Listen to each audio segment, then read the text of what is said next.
சிறகடிக்க ஆசை சீரியல்ல மீனா இப்ப அவங்க அம்மா வீட்டுக்கு போயிட்டாங்க இல்லையா? அவங்க அம்மா மீனாவோட வாழ்க்கை இப்படி ஆயிடுச்சே அப்படின்னு நினைச்சு கவலைப்பட்டுக்கிட்டு இருக்கிறாங்க. நீங்க கவலைப்படாதம்மா.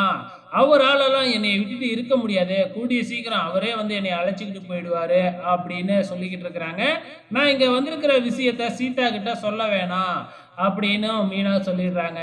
இந்த பக்கம் என்னடான்னா, நம்ம ரவியும், மனோஜும் மொட்டை மாடியில நின்னு உட்காந்து தண்ணி அடிச்சுக்கிட்டு இருக்கிறாங்க. அங்க ஏற்கனவே போதையில நம்ம முத்து வராப்ல. வந்தது மட்டும் இல்லாம, முத்துவ இந்த மனோஜ் வேற ஏத்தி விட்டு மீனாவுக்கு ஃபோன் பண்ணி, "இது மட்டும் தான் மறைச்சிருக்கிறாளா? இன்னும் ஏதாச்சும் மறைச்சிருக்கலான்னு கேளு" அப்படிங்கிற மாதிரி சொல்ல, முத்துவும் மீனாவுக்கு ஃபோன் பண்ணி போதையில கேட்கிறாப்ல. இத கேட்ட உடனே மீனாவுக்கு கோவம் வந்து ஃபோன கட் பண்ணிடுறாங்க. ஆனாலும் இந்த மனோஜ் சும்மா இல்லாம மறுபடியும் ஃபோன் பண்ணு, மறுபடியும் ஃபோன் பண்ணுன்னு முத்துவ ஃபோன் பண்ண வைக்க, முத்துவும் ஃபோன் பண்ணி டார்ச்சர் பண்றாப்ல. பக்கத்துல இருந்த ரவி ஃபோன வாங்கி ஸ்விட்ச் ஆஃப் பண்ணிடுறாப்ல. அன்னைக்கு நைட் அதோட முடிஞ்சிருச்சு. முத்துவ எப்படியோ ரவி கீழ கொண்டு வந்து படுக்க வச்சுட்டாங்க. மறுநாள் காலையில விடிஞ்ச உடனே மீனா வீட்ல இல்லாததே வந்து பார்த்தீங்கன்னா, அவங்களுக்கு புரியல, தெரியல. முத்துவும் எழுந்திரிச்ச உடனே மீனா, மீனான்னு கூப்பிடுறாங்க. இந்த பக்கம் விஜய் என்னடான்னா வந்து உட்காந்துக்கிட்டு, "ஏய் மீனா காஃபி எடுத்துட்டு வா, காஃபி எடுத்துட்டு வான்னு" கத்திக்கிட்டு இருக்கிறாங்க. அண்ணாமலை அங்க உட்காந்து, "மீனா இன்னும் இந்த வீட்ல இல்லன்னே உங்களுக்கு தெரியலையா?" அப்படிங்கிற மாதிரி கேட்க, "ஆமால்ல" அப்படின்னு சொல்ல, "சரி அவ இல்லன்னா என்ன?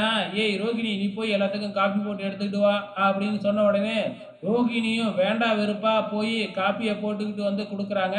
அத குடிச்சு பார்த்துட்டு, "விஜயா இது என்னடி காப்பி இவ்ளோ கண்றாவியா இருக்கு?" அப்படின்னு கேட்க, "என்னால இப்படிதான் போட முடியும்" அப்படின்னு ரோகிணி சொல்ல, "ஏன் இந்த வீட்ல ஒரு வேலைக்காரி இருந்தால்ல, அவகிட்ட கத்துக்க வேண்டியது தானே" அப்படின்னு கேட்க, "ஆமா எனக்கு தெரிஞ்சு இந்த வீட்ல வேலைக்காரியே இருந்ததில்லையே" அப்படின்னு முத்து சொல்ல, "அந்த மீனாவ தான் சொன்னேன்" அப்படின்னு சொன்னது தான் முத்துவுக்கு பயங்கரமா கோவம் வந்து விஜயாவ லெஃப்ட் அண்ட் ரைட் வாங்கிட்டாப்ல. ஸோ அவளுக்கும் எனக்கும் சண்டை தான். அதுக்காக என் பொண்டாட்டிய நீ எப்படி வேலைக்காரின்னு சொல்லலாம்? அப்படின்னு விஜயாவ வச்சு செய்ன்னு செஞ்சு விட்டுர்றாப்ல. இப்ப வந்து பார்த்தீங்கன்னா, கடைசியா ரோகிணிய பார்த்து விஜயா, "நீ வேலைக்காரியா இருக்கிறதுக்கு கூட லாயக்கு இல்ல" அப்படின்னு ஒரு டயலாக் அடிச்சுட்டு போயிடுறாங்க.